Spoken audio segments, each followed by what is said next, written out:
politik, dari sekian banyak isu ekonomi, dari sekian begitu banyak isu-isu hukum, saya kira ada salah satu isu yang menurut saya mesti untuk dikaji dan terus diperbincangkan, yaitu soal usulan supaya pemerintah memberikan dana yang besar kepada partai politik yang katanya tujuannya adalah untuk mencegah korupsi, yang kedua adalah untuk meningkatkan kinerja partai politik.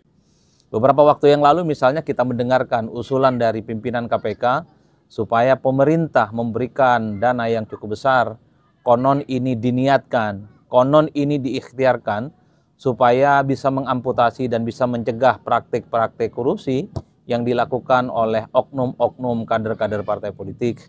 Karena memang harus kita akui begitu banyak praktik korupsi yang ada di Indonesia, mulai dari pusat hingga daerah, memang banyak membelit kader-kader yang dimiliki oleh partai politik, karena memang kita juga harus mengakui hampir semua jabatan-jabatan politik penting di negara kita itu memang harus melalui partai politik. Misalnya anggota dewan, misalnya menteri, misalnya gubernur, bupati, wali kota, dan bahkan level DPRD sekalipun, itu juga semuanya melibatkan kader-kader dari partai politik. Wajar kalau kemudian ketika KPK mencoba untuk mengusulkan supaya pemerintah memberikan dana besar kepada partai, tujuannya adalah supaya partai ini setelah menang, setelah memenangkan pertarungan, tidak memikirkan supaya balik modal dengan cara-cara yang tidak benar. Itu yang kemudian memantik satu diskusi. Lalu kemudian partai politik menyambut apa yang diusulkan oleh KPK dengan cara usulan untuk melipat gandakan bantuan negara kepada partai politik. Saat ini memang partai politik itu kan mendapatkan bantuan sebenarnya dari negara. Misalnya setiap satu suara yang didapatkan oleh partai itu kan mendapatkan bantuan sebesar 1.000. Kali ini misalnya diusulkan supaya 10.000, itu artinya naik 10 kali lipat. Artinya usulan ini ingin mengatakan bahwa setiap satu suara yang diperoleh oleh partai politik itu mesti dihargai 10.000, karena saat ini cuman misalnya harga bantuannya sebesar 1.000. Ini yang kemudian menurut saya menjadi salah satu isu politik yang cukup menarik, karena dalam isu-isu politik hal-hal yang semacam ini secara prinsip dan secara substantif mesti didiskusikan secara tuntas. Apa plus dan minusnya, kira-kira apakah berada di barisan pro, apakah berada di barisan kontra, atau tidak memiliki sikap sekalipun. Pertama yang ingin saya katakan adalah, tentu ketika ada usulan supaya pemerintah memberikan semacam bantuan ataupun memberikan dana kepada partai politik yang besar, ini menjadi sesuatu yang aneh dan bahkan paradoks. Kenapa aneh dan paradoks?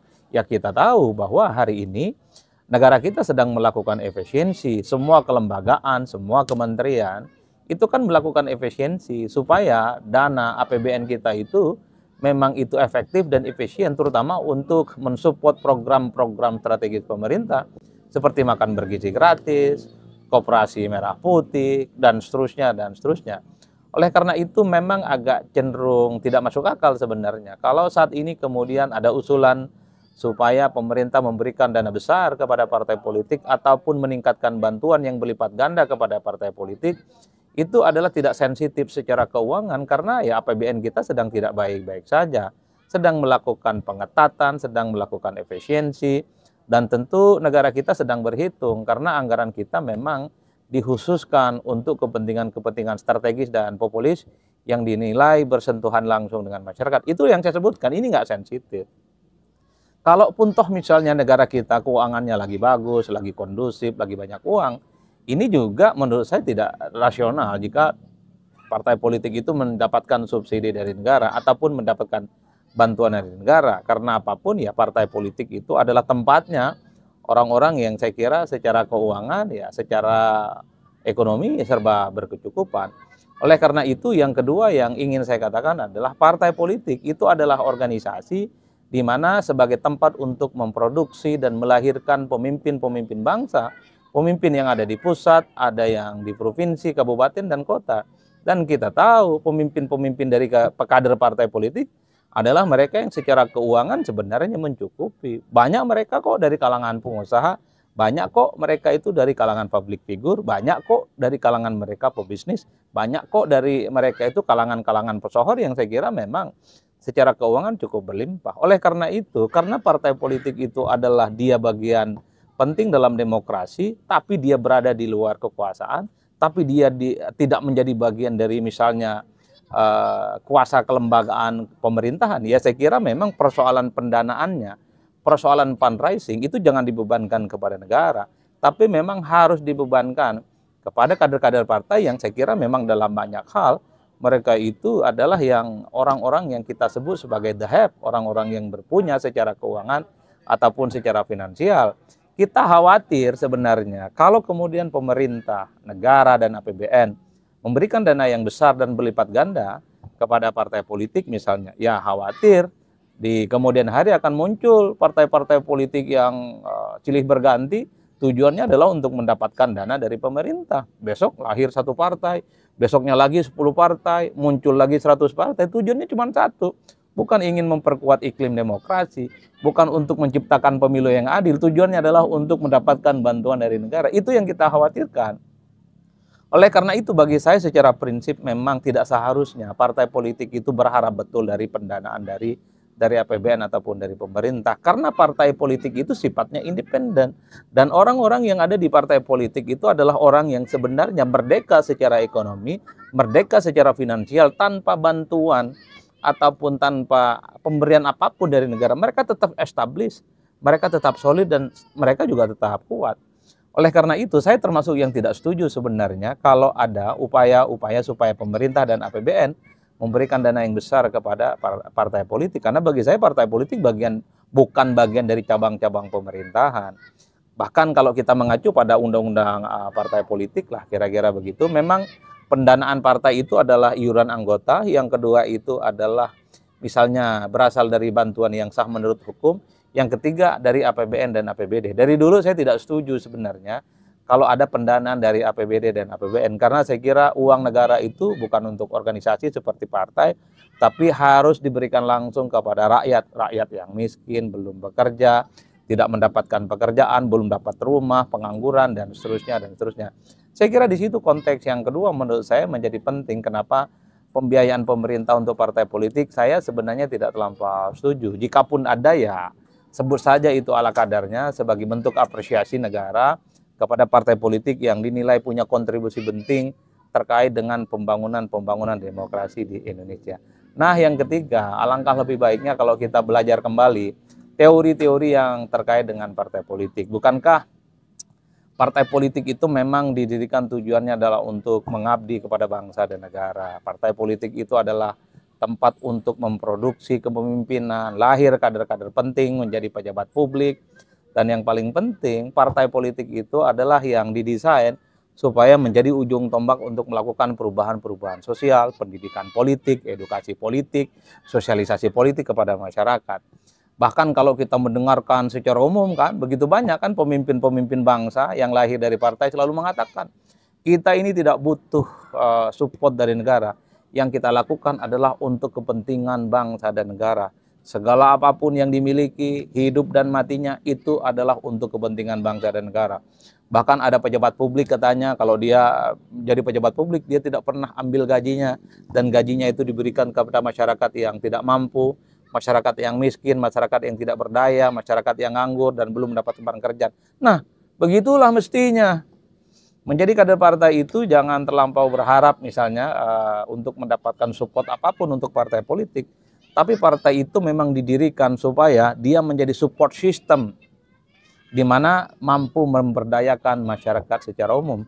Karena yang kita pahami bahwa partai politik itu tujuannya adalah bagaimana dia mencerdaskan kehidupan bangsa dan negara, memberikan pendidikan-pendidikan politik, menjadi penyambung lidah masyarakat ketika masyarakat itu sedang mendapatkan kesulitan dan sedang mendapatkan sesuatu yang tidak sesuai dengan harapan mereka dalam kehidupannya. Itulah yang saya sebutkan, partai, kader-kader partai mestinya tidak berpikir dari mana pendanaan mereka, apalagi pendanaan yang diharapkan dari APBN ataupun dari pemerintah. Menjadi kader partai adalah di mana seluruh kekuatan hidup dan mati mereka itu memang hanya dikhususkan untuk kepentingan bangsa dan negara. Itu yang saya sebut bahwa menjadi aktivis partai, menjadi kader partai menurut saya itu adalah tugas yang mulia.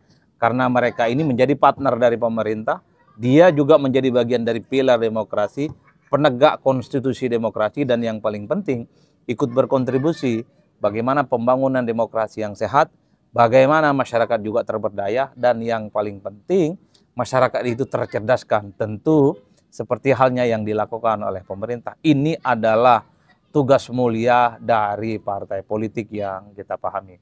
Saya kira di situ Bapak Ibu semua, bagi saya agak sedikit kritis misalnya sejak awal kalau ada misalnya inisiatif supaya pemerintah ataupun APBN memberikan dana yang besar kepada partai politik yang katanya untuk menghilangkan korupsi dan meningkatkan kinerja terhadap partai politik. Dari dulu kita tahu bahwa kinerja partai politik itu kan disorot dan selalu mendapatkan respon yang negatif dari publik. Bahkan partai politik dan di DPR ini adalah dua lembaga yang selalu mendapatkan kesan yang tidak baik, kesannya minor, karena dua institusi ini adalah dua institusi yang dinilai tidak punya kinerja, dan kinerjanya itu adalah yang kemudian tidak bisa dideteksi setiap hari. Wajar kalau kemudian banyak yang kritis ketika ada usulan supaya pendanaan partai dari pemerintah itu diberikan kepada partai politik. Ya tentu pendapat semacam ini banyak yang tidak setuju, banyak protes, dan banyak yang resisten. Tapi bagi saya, di tengah kondisi keuangan kita yang tidak baik-baik saja, di tengah efisiensi, di tengah negara kita yang sedang berhemat, saya kira upaya untuk memberikan bantuan yang besar, pendanaan yang besar bagi partai politik itu tidak sensitif secara keuangan. Mungkin di suatu waktu kalau ekonomi kita sudah tumbuh 10%, kalau sudah tumbuh misalnya 15%, APBN kita sehat, sesehat-sehatnya, mungkin usulan-usulan yang terkait dengan pendanaan partai dari APBN ataupun pemerintah sangat layak untuk didiskusikan. Tapi di tengah kondisi ekonomi kita yang tidak baik-baik saja, di tengah postur APBN kita yang sedang hemat, saya kira diskursus soal supaya pemerintah dan APBN memberikan dana yang besar kepada partai politik itu paradok dan sangat kontraproduktif. Dan bahkan kita tahu bahwa tidak ada jaminan apapun kalau partai politik itu mendapatkan dana besar, kinerjanya akan semakin bagus, dan kemudian korupsi bisa dihilangkan. Korupsi itu tidak bisa diukur seberapa banyak partai politik mendapatkan dana dari pemerintah. Korupsi itu soal mental model, korupsi itu adalah soal bagaimana penegakan hukum.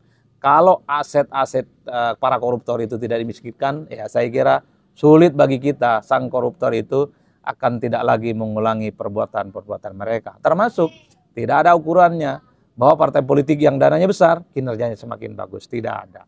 Kinerja bagus itu adalah soal niat. Bagaimana berpartai, mendirikan partai tujuannya adalah untuk bagaimana berbakti kepada rakyat, berbakti kepada bangsa dan negara.